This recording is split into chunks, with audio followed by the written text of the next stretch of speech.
Okay, so here's what we got. Good. Hello, everyone. The things I want to address this episode of the P Files are very serious and very personal to me and important for where we're headed with this investigation. No, it's not that I'm still receiving disturbing puzzles in the mail that are very Jack the Ripper meets Zodiac Killer for, that's a pretty that's a pretty apt comparison, actually. You know, at least that's the effect they want to have. They're trying to scare me. And I think steal my thunder. You should know that I'm chalking up these threatening, indecipherable riddles as nothing more than a hoax. So, sorry, not sorry. Your body hair and fingernail clippings and whatever you're smudging on the back are going straight in the trash. Other items on the docket are as follows. My dolphin notebook. Many of you have tried writing in and offering images of different kinds of notebooks with dolphins on the cover, but I mean, I fail to see how that helps me. It's cool you have access to these different types of dolphin notebooks, but they need to be my dolphin notebook and not just any, I'm excited that you have a dolphin notebook. That's fun, I get it, but it's not getting us anywhere. I did do a hypnotherapy session, though, where I tried to recover memories of, I tried to do a mind palace thing, where I tried to visualize details that might relate to my dolphin notebook that would really back up my story. I kept tripping in my mind palace. Does that happen to anybody else? I kept tripping. I kept falling down in my own mind palace. Some of the doors were just flat out locked. My mind palace was not hospitable to me, which is weird considering it's in my own head. I mean, I own this place. I drew up the blueprints, and I must have fallen down the stairs in my own head 3 times. The only thing actually that did come of this hypnotherapy session were some buried memories I had about a movie that may or may not actually exist, called Kid Pope, that I recall starring Jonathan Taylor Thomas, and whose production was plagued by mortal accidents on set during its filming. Camera operators bursting into flames, statues weeping blood, tipping over on people.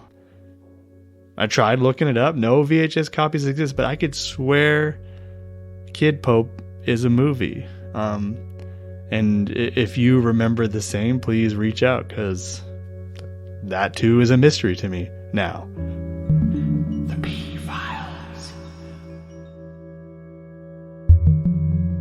Most important, though, is this.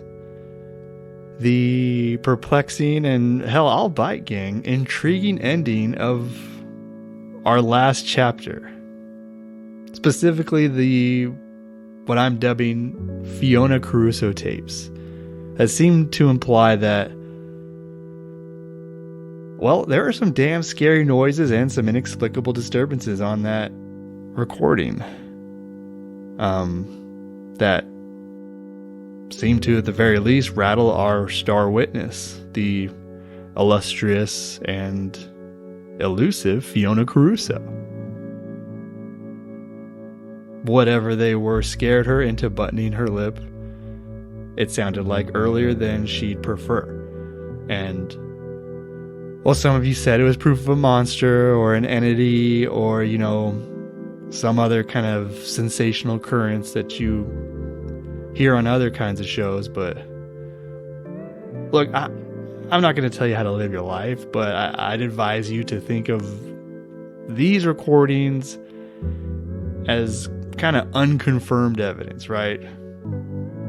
As our own photograph of the Loch Ness Monster, or Bigfoot, or Angeline, the Pink Lady of Los Angeles. Some claim these creatures exist. A few say that they've seen them, but at the end of the day, It's all hearsay and gossamer. Until we get some cold, hard facts in play.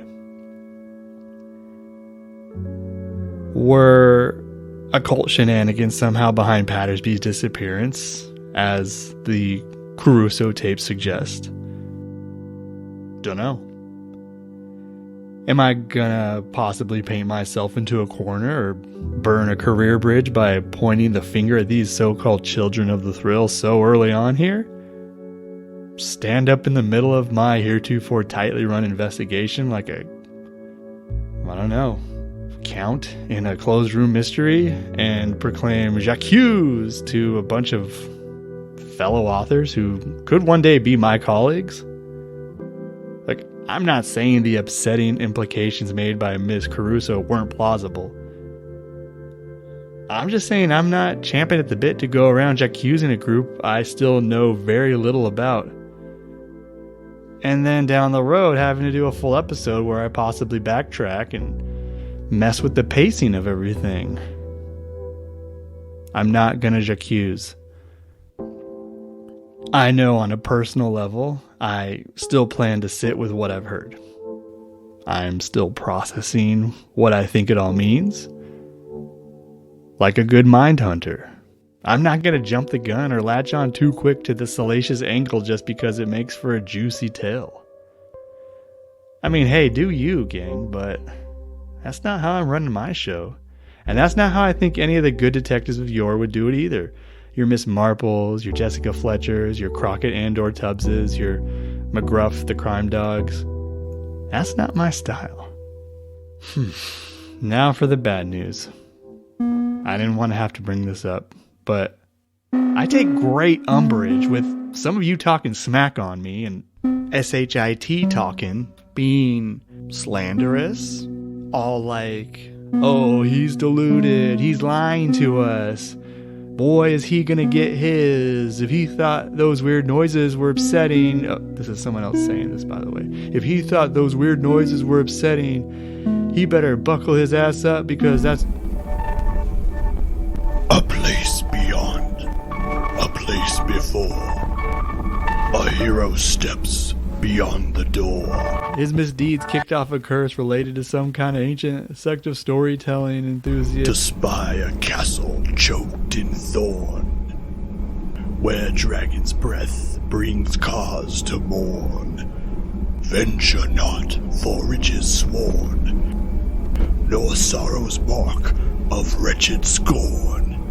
Strike the blow of honor born, and live to die another morn. Blah, blah, blah, blah. Nice try. I don't know what to tell you. But my conscience is as clean as a baby's bottom, and you can quote me on that. Now, let's put the matter to rest and listen to another segment from the Strange Mix CD of Disparate Theo Sultan chapter sent to me.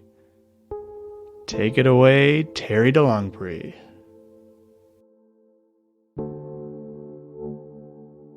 Theo Sultan had a pretty strong mind when it came down to it.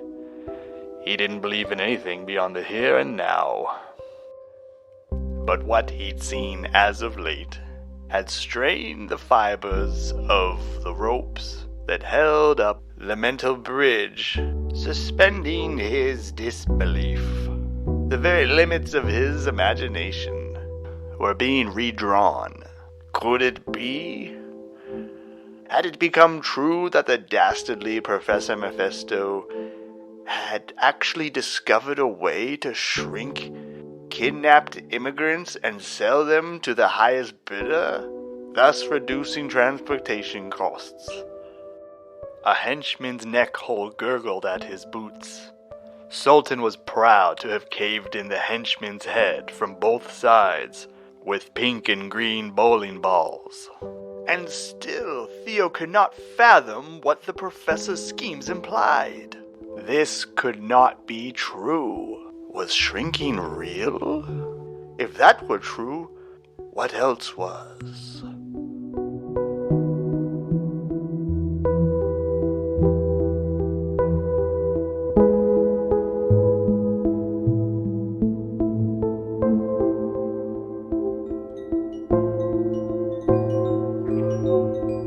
You've just enjoyed another episode of The P-Files with music by Erik Jorgensen.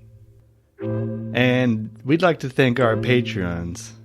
Look, I don't know if I'm supposed to say patrons or Patreons, but our supporters. Jessica Burson of Regina Prime. If you know audio drama, you know she's one of the best. And the exciting minds behind What's in the Rift, a new podcast from Die Inside Gaming and Gas Station Drugs. If you want to support us, by all means, step on up to our website at patterspod.com. And you can also join Apollo Plus, where we also appear over there. We drop these P-Files a little earlier. You get them right there in your inbox. Other ways you can support us would be leaving a review on Apple Podcasts or Spotify Podcasts or Podchaser Podcasts or whatever new stuff's out there. PoddingtonCentral.com. I don't know if that exists yet. Thank you for all your love and support and kindnesses. Except if you're the person sending me, these weird killer puzzles. Like, I'm not Gone Girl. I'm not the girl with the dragon tattoo. I'm not the girl on the train. I'm not the spy who came in from the cold. I'm just Ryan. Bye, guys. Until next time, see you in the thriller pages.